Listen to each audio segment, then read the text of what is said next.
नमस्कार मित्रांनो, मुख्यमंत्री माझी लाडकी बहीण योजनेचा 3,000 रुपयाचा पहिला हप्ता हा 17 तारखेला तुमच्या बँक खात्यामध्ये जमा केला जाणार आहे. आता ज्या महिलांचे अर्ज अप्रूव्ह झालेले आहेत, ज्या महिला पात्र झालेल्या आहेत, तर अशा महिलांच्या बँक खात्यामध्ये हे पैसे जमा केले जाणार आहेत रक्षाबंधनच्या अगोदर 2 दिवस म्हणजे 17 तारखेला.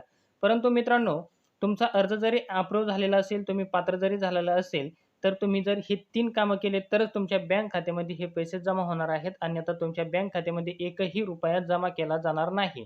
आता ही 3 कोणती कामं आहेत, तर हे आपण आज या व्हिडिओमध्ये पाहणार आहोत.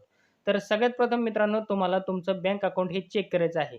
आता तुम्ही जर सेव्हिंग अकाउंट म्हणजे बचत खातं किंवा तुम्ही जर जनधन खातं हे उघडलेलं असेल आणि तुम्हाला उघडून ते जर जादा दिवस जर झालेले असेल आणि तुम्ही ते अकाउंट हे फॉर्म भरताना दिलेलं असेल, तर ते अकाउंट तुम्हाला पहिलं चेक करायचं आहे. हे अकाउंट बंद झालेलं आहे का चालू आहे? आता तुम्हाला अकाउंट उघडून जास्त दिवस झालेले असेल, तुम्ही त्यावरती जादा दिवस व्यवहार केलेला नसेल, तर तुमचं ते अकाउंट हे बंद पडलेलं असेल, तर ते तुम्हाला पहिलं चालू करून घ्यायचं आहे. हे तुम्हाला 17 तारखेच्या आत करायचं आहे, जेणेकरून जे मुख्यमंत्री माझी लाडकी बहीण योजनेचा पहिला हप्ता हा जमा होईल.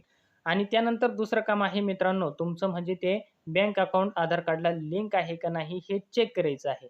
आता तुमचं बँक अकाउंट हे आधार कार्डला लिंक असेल तरच तुमच्या बँक खात्यामध्ये पैसे जमा होणार आहेत डी अंतर्गत. नाहीतर तुमच्या खात्यामध्ये एकही रुपया जमा केला जाणार नाही. आता तुमचं बँक अकाउंट हे आधार कार्डला लिंक आहे का नाही हे कसं चेक करायचं आहे, तर त्यावर मी ऑलरेडी व्हिडिओ बनवलेला आहे. तुम्ही आधारच्या साईटवरती जाऊन हे बँक अकाउंट चेक करू शकता. त्या व्हिडिओची लिंक डिस्क्रिप्शनमध्ये दिलेली आहे. तुम्ही त्या लिंकवरती क्लिक करून तुम्ही सविस्तर माहिती पाहू शकता. आपलं बँक अकाउंट हे आधार कार्डला लिंक आहे का नाही हे कसं चेक करायचं आहे. जर नसेल तर त्याच्यासाठी काय करायचं आहे?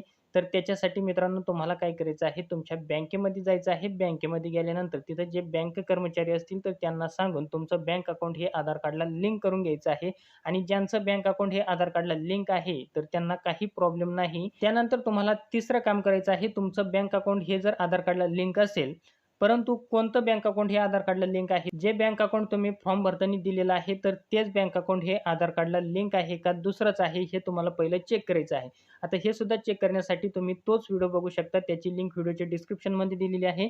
त्यावरती तुम्ही बघू शकता. तुम्हाला आधारच्या साईटवरती जायचं आहे आणि तिथं तुम्हाला ते चेक करायचं आहे, तुमचं कोणतं बँक अकाउंट आधार कार्डला लिंक आहे. तुम्ही जे फॉर्म भरताना दिलेलं आहे तेच आहे का काय किंवा दुसरं आहे. आता ज्यांनी फॉर्म भरताना एक बँक अकाउंट दिलेलं आहे आणि त्यांचं बँक अकाउंट हे आधार कार्डला लिंक दुसऱ्याच बँकेचं आहे.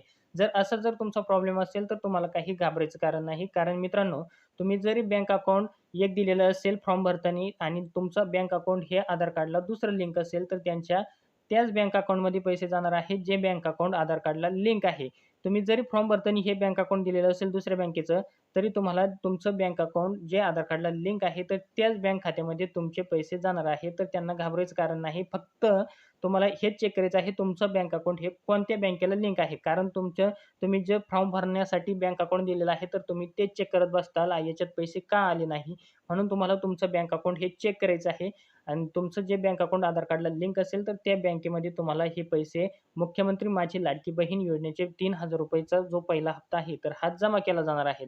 तर मित्रांनो, तुमच्यासाठी हा व्हिडिओ अतिशय महत्त्वपूर्ण होता. तुम्हाला जर हा व्हिडिओ आवडला असेल, तर चॅनलला लाईक, शेअर, सबस्क्राईब नक्की करा. पुन्हा भेटूया अशाच एका नवीन माहितीसह नवीन व्हिडिओमध्ये. तोपर्यंत धन्यवाद मित्रांनो. जय हिंद, जय महाराष्ट्र.